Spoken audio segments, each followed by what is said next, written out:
Bonsoir à tous, bienvenue à la session Bricolive avec Bricomarché. Merci d'être présent, merci d'être au rendez-vous, comme tous les soirs pendant le confinement. Et Dieu sait que ça va durer, parce qu'on a appris hier soir qu'on en aurait encore pour un mois, au moins. Donc des petits tutos, des petites astuces pour les débutants en bricolage, ou ceux qui bricolent vraiment que très occasionnellement, et du coup pour qui c'est un petit peu difficile. On essaye de trouver des thématiques de bricolage avec ce que vous avez chez vous et les compétences de chacun, surtout pour les débutants, pour les professionnels ou ceux qui sont aguerris, c'est tout de suite plus facile. Mais c'est vrai que pour les débutants, c'est toujours un peu compliqué. Et on essaie de partir du principe, avec ce qu'on a chez soi, qu'est-ce qu'on peut faire pour améliorer son habitat. Voilà. Donc ce soir, la thématique, c'est comment réparer une porte.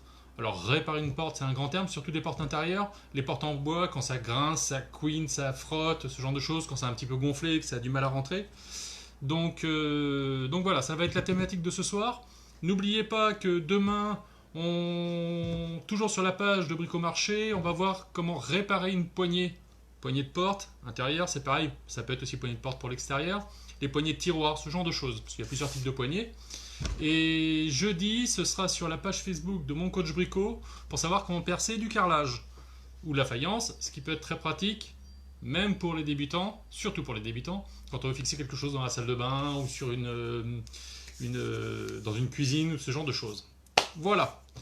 Donc je pense que tout le monde doit être connecté. C'est bon, on va pouvoir y aller.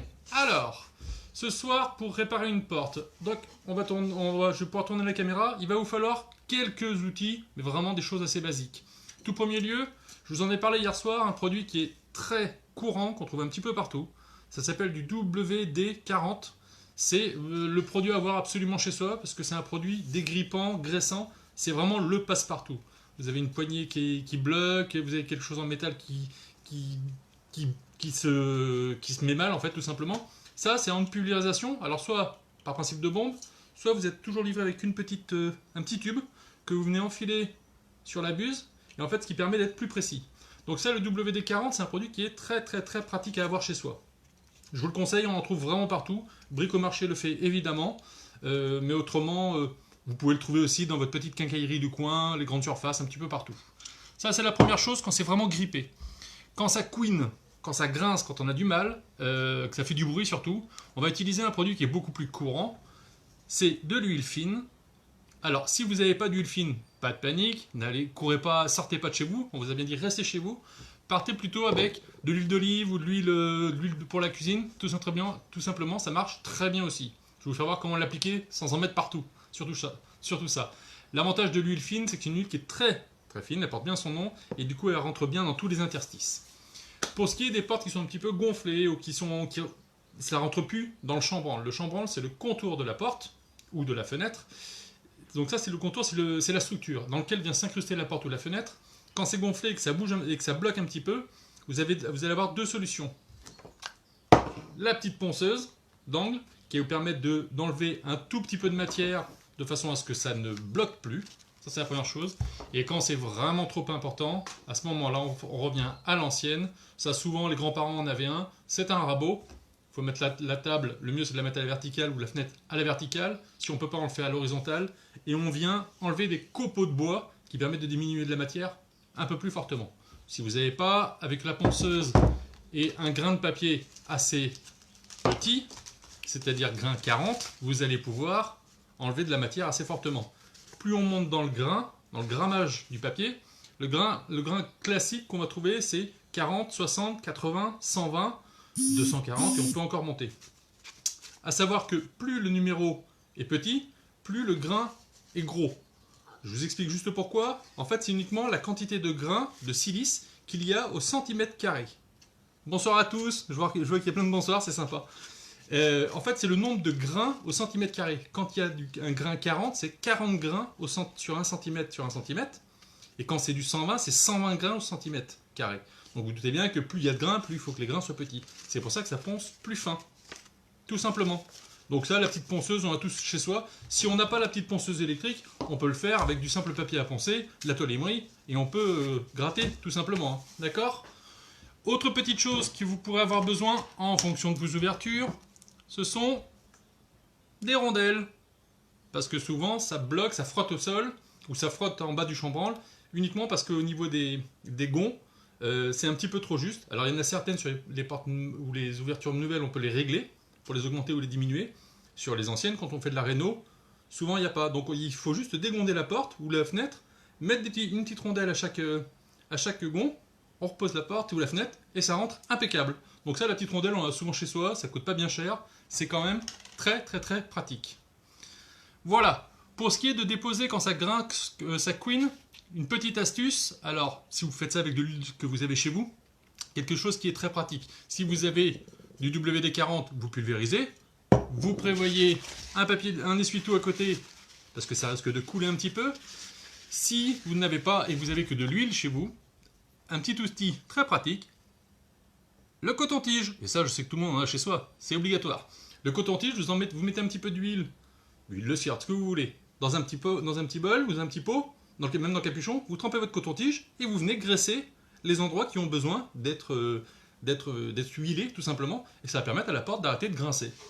Voilà. Donc, on va tourner la caméra et je vais vous faire voir à quoi ressemble une porte traditionnelle. Alors, tac. Voici une porte traditionnelle avec sa poignée. On verra ça demain pour la poignée. Je vous fais juste voir, ça c'est une poignée traditionnelle. Et quand la serrure est incrustée dedans, on appelle ça une serrure lardée. Et alors, quand j'ouvre ma porte, si elle frotte, hop, pour pouvoir l'enlever, il faut atteindre. Donc on ouvre entièrement la porte. Donc ça c'est le chambranle. En fait, c'est le cadre. Ce qu'on appelle le chambranle, c'est le cadre dans lequel vient s'incruster la porte. Pour pouvoir sortir la porte, pour pouvoir travailler dessus, il faut l'ouvrir complètement, c'est-à-dire la sortir entièrement de son chambranle. Et là, vous n'avez uniquement qu'à la soulever. Alors, le faire en même temps, ça va peut-être pas être très pratique. Si, vous voyez, j'ai juste à la soulever et le gond ressort, tout simplement. Donc ces petits gonds, vous en avez celui qui est pris dans le chambranle à une tige montante et l'autre est creux et ça vient s'emboîter l'un dans l'autre, tout simplement. Je vais vous la sortir. Alors faire les deux en même temps, c'est pas très pratique. Voilà. Voyez-vous ce que c'est? Donc celui-ci vient rentrer, hop, dans celui-là. Je suis un petit peu trop près, on va pas trop bien. Voilà. Et donc ça permet tout simplement. Alors quand vous l'enlevez, c'est assez facile. Par contre, quand vous la remettez, il faut mettre les trois. Souvent vous avez 3 gonds sur votre porte. En voilà un deuxième et un troisième tout en bas. Il faut remettre les 3 en même temps pour que ça soit dans son axe. Une fois que les 3 sont remis, tac, on n'a plus qu'à appuyer et c'est rentré. Quand la porte frotte au sol, vous sortez votre porte, vous la dégondez, vous prenez 3 petites rondelles que vous mettez. Donc quand je l'ai sorti, hop, voilà, sur la tige du bas, la tige qui est au centre, celle-là vous mettez une petite rondelle à chacun des étages, ce qui va vous permettre de surélever très légèrement la porte et du coup que la porte ne frotte plus au sol. Voilà. Alors, hop, on repasse en direct, c'est encore mieux. Ça, c'était la petite astuce avec les rondelles. Quand vous avez besoin de poncer ou de raboter, parce que la porte frotte par terre, ou tout au moins, elle a tendance à rentre pas bien dans son cadre, parce qu'elle elle a un peu gonflé avec l'humidité, et ce genre de choses. Donc là, j'ai ramené une autre porte. De préférence, si la porte force et que vous devez la poncer ou la raboter, de préférence, faites ça au niveau du bas de la porte. Parce qu'au niveau du haut, c'est là où vous avez souvent les verres, tout ce qui est carreau. Et le problème, c'est que vous risquez, en frottant, en ponçant, les vibrations risquent de faire claquer les verres. Donc si vous avez la possibilité, vous voyez, je vais vous faire la porte que j'ai ramenée là. C'est une porte avec des petits carreaux en haut et une partie pleine en bas. Et du coup, la partie pleine, sur le champ, je peux, sans problème, venir poncer avec ma petite ponceuse. Donc on y va gentiment, il vaut mieux enlever millimètre par millimètre, réessayer à chaque fois, plutôt que d'en enlever trop d'un coup, c'est-à-dire bon, j'en enlève une bonne fois pour toutes, et après ça fait trop et du coup vous avez un passage d'air. D'accord? Alors, j'ai des questions en même temps. Bonsoir. Comment faire pour aller voir les plans de travail pour une cuisine? Ah, c'est pas pour moi. Est-ce que le spray que vous avez montré au départ, je peux l'utiliser pour mon volet de maison qui fait du bruit? Oui, vous pouvez. Alors le spray va dégripper. Par contre, si vous voulez que ça arrête de couiner, ce sera plus une huile fine qu'il va falloir tout simplement poser. Ou de l'huile de maison pour faire de la cuisine, ça marche très très bien. L'huile d'olive, l'huile de tournesol, toutes ces huiles-là fonctionnent très bien. De temps en temps, vous pouvez en rajouter un petit peu, mais quand je vous dis en rajouter, ça va être une fois tous les ans, tous les 2 ans. Hein. C'est pas non plus, il ne faut pas en mettre tous les jours. D'accord? J'espère que j'ai répondu à votre question, Madame Cécile. Donc, pour ce qui est de poncer, je ne vais pas le faire avec la machine parce que ça va vous faire trop de bruit. Donc là, tout simplement, alors, je tourne dans le clac. Voilà, sur le bord de ma porte, et je viens avec mon papier de verre. Je n'appuie pas uniquement avec le pouce, parce qu'autrement, je vais faire des creux. Il faut vraiment que le papier soit le plus à plat possible, et venir poncer dans toute sa longueur, et enlever. Alors, quand on a enlevé 1 mm, on arrête, on va repositionner la porte ou la fenêtre, et on voit ce que ça donne. Vaut mieux en enlever petit à petit, comme je vous le disais tout à l'heure, plutôt que trop d'un seul coup. Parce que trop d'un seul coup, après, la matière, vous ne pourrez pas la remettre. Si vraiment la porte bloque et s'ouvre plus du tout, à ce moment-là, on passe au rabot. Alors le rabot, c'est une machine de guerre qui est vieille, comme nos grands-parents même avant. En fait, c'est uniquement une lame qui est mis légèrement de biseau et qui va permettre d'enlever les copeaux de bois. Alors hop, je vais enlever la porte.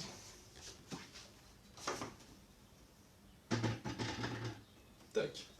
Alors pour raboter, c'est assez simple. Il faut juste que votre morceau soit bien maintenu.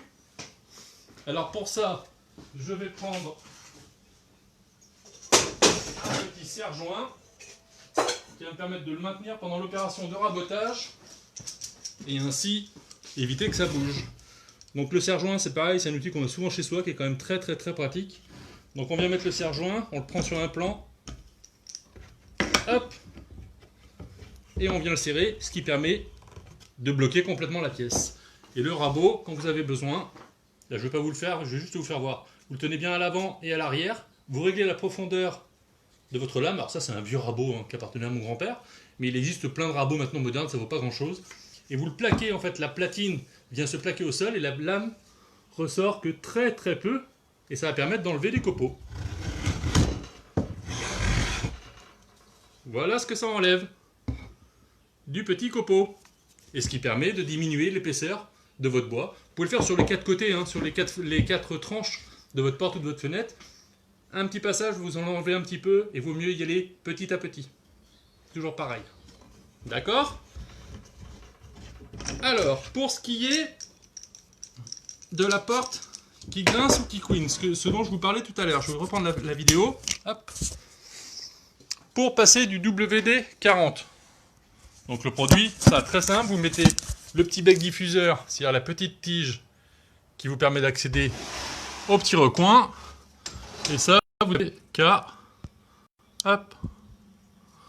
n'avez qu'à venir pulvériser au bon endroit. Soit vous dégondez la porte, vous pouvez d'abord essayer avant de dégonder la porte, ce qui vous permet, voilà. Vous voyez, ça fait pas grand-chose. Seule petite chose, c'est qu'on prévoit absolument le petit essuie-tout pour éviter d'en mettre partout. Le but, c'est juste que ça rentre dans l'interstice. Si ça couine encore, dégondez la porte, mettez-en un peu plus, ça fonctionnera toujours mieux. Pour ce qui est de l'huile fine ou de l'huile que l'on a souvent dans son intérieur, on prend son petit coton-tige, on vient mettre un toute seule, on vient dégonder sa porte, et avec son petit coton-tige imbibé, on vient tout simplement badigeonner, ce qui permet d'éviter d'en mettre partout. Et ça vous permettra en même temps de le nettoyer, parce que vous voyez que les anciennes graisses, les anciennes huiles ont tendance à souvent tacher. N'hésitez pas à en mettre aussi un petit peu à l'intérieur, ce qui vous permet de lubrifier toutes les parties du gond. Vous remboîtez, toujours en faisant attention aux chambranles, à ce qu'il ne tape pas. Et du coup, votre porte est réparée. Tout simplement. Alors, par hasard, j'espère que tout le monde a tout compris, que j'étais assez clair. C'était un peu mouvementé ce soir parce que les portes, j'en ai pas une forcément sur mon établi. J'espère que tout le monde a tout compris. Est-ce que vous avez des questions, par hasard? On va attendre 2 petites secondes, savoir si des gens ont des questions ou si vous avez bien tout compris. Apparemment, ça s'est assez bien passé. N'oubliez pas, Vous pouvez liker la vidéo et vous pouvez aussi aimer la page Bricomarché. Ça fait toujours plaisir. Alors Bricomarché met pas mal ces astuces du coach. Ouais, mais tout le monde peut le faire, ça, monsieur, madame. C'est assez sympa à faire et c'est rapide en plus. Parce que dégonder une porte, peut-être monsieur, parce qu'il faut un petit peu forcer si ça fait longtemps que ça n'a pas été sorti. Mais par contre, ça s'applique très facilement. Le coton-tige, on s'en sert souvent pour se nettoyer les oreilles. On peut aussi nettoyer les gonds de porte. Ça marche très très bien. Voilà. Et le WD-40, si vous n'en avez pas, conseil, c'est un petit produit qui est quand même très très très pratique à avoir chez soi. Voilà. En tout cas, je vous remercie d'avoir suivi ce petit tuto. Je vous dis à demain soir et puis à bientôt les petits clous. Ciao!